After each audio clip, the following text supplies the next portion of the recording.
सांसद अध्यक्षस्थाने जामनगर जिल्ला कक्षाની દિશા સમીક્ષાની બેઠક યોજાઈ। જનપ્રતિનિધિઓ દ્વારા રજૂ કરાયેલા પ્રશ્નો ધ્યાને લઈ સમયમર્યાદામાં કામો પૂર્ણ કરવા સાંસદનું સૂચન।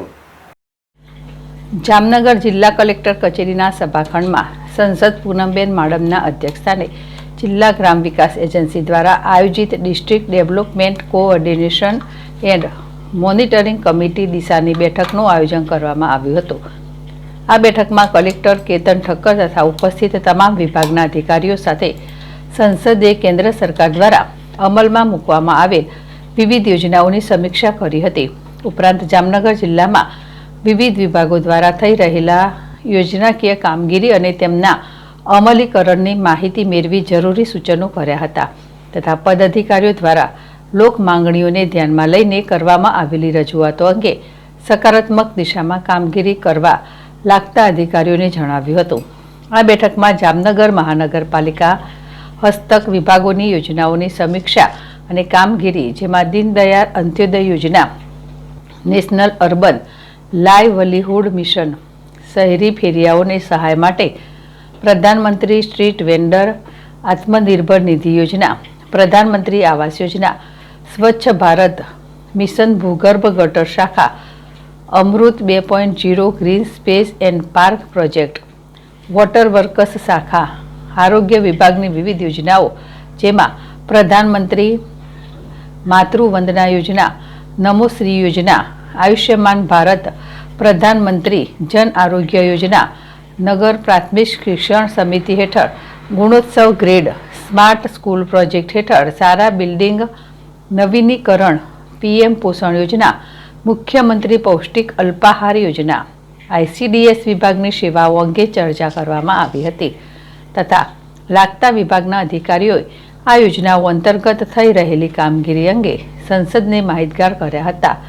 આ ઉપરાંત national highway authority of India railway વિભાગ દ્વારા થઈ રહેલ કામગીરી, પ્રધાનમંત્રી ગ્રામ સડક યોજના, ઇન્દિરા ગાંધી રાષ્ટ્રીય દિવ્યાંગ પેન્શન યોજના, national health mission, integrated child development scheme, સમગ્ર શિક્ષા, પ્રધાનમંત્રી ઉજ્જવલા યોજના, પીએમ પોષણ યોજના, પ્રધાનમંત્રી કૃષિ સિંચાઈ યોજના, વોટર એન્ડ સેનિટેશન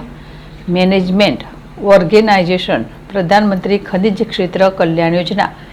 સ્વચ્છ ભારત મિશન, ગ્રામીણ નેશનલ રૂરલ લાઇવલીહુડ મિશન, જિલ્લા વિદ્યુત કમિટી દ્વારા થઈ રહેલ કામગીરી, પ્રધાનમંત્રી Gramin Awas Yojana, Mahatma Gandhi National Rural Employment Guarantee Act, integrated watershed management programme વગેરે યોજનાઓની સમીક્ષા કરી જામનગર જિલ્લા વહીવટી તંત્ર દ્વારા થઈ રહેલ કામગીરી અંગે સંસદે માહિતી મેળવી જરૂરી સૂચનો કર્યા હતા। આ બેઠકમાં સંસદ પૂનમબેન માડમે જણાવ્યું હતું કે હાલ ઉનાળાની ઋતુ ચાલી રહી હોવાથી જિલ્લામાં નિયમિત પાણી વિતરણ કરવા જરૂરી હોય તે જગ્યા પર પાણી વિતરણનો જથ્થો વધારવા તથા પ્રી મોન્સૂન કામગીરી અને સ્વચ્છતા પર વિશેષ ભાર મૂકવા જણાવ્યું હતું। સંસદે જણાવ્યું હતું કે જનપ્રતિનિધિ દ્વારા લોકોની વિવિધ માંગણીઓને લઈને જે રજૂઆતો કરવામાં આવે છે તેનું યોગ્ય રીતે નિરાકરણ લાવી લોકોની સવલતોમાં વધારો થાય તે પ્રકારે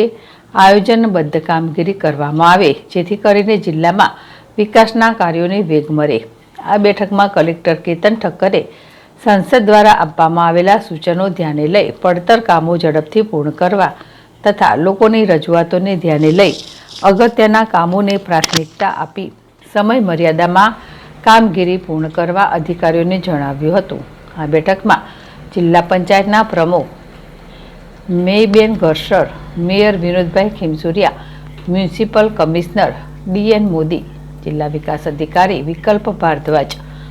નિવાસી અધિક કલેક્ટર બીએન ખેર, જિલ્લા પંચાયતની વિવિધ સમિતિના ચેરમેન અને સભ્યો, ડીઆરડીએ નિયામક શારદા કાથડ, રેલવે વિભાગના ડીઆરએમ ભાવનગર અને ડીઆરએમ રાજકોટ, જિલ્લા તથા તાલુકા પંચાયતના સદસ્યો, સરપંચો, ડિસ્ટ્રિક્ટ ડેવલપમેન્ટ કોઓર્ડિનેશન અને મોનિટરિંગ કમિટીના સભ્યોએ, આગેવાનો તેમજ પદાધિકારીઓ અને અધિકારીઓ ઉપસ્થિત રહ્યા હતા। હર્ષલ કંદેડિયા, ZSTV, જામનગર।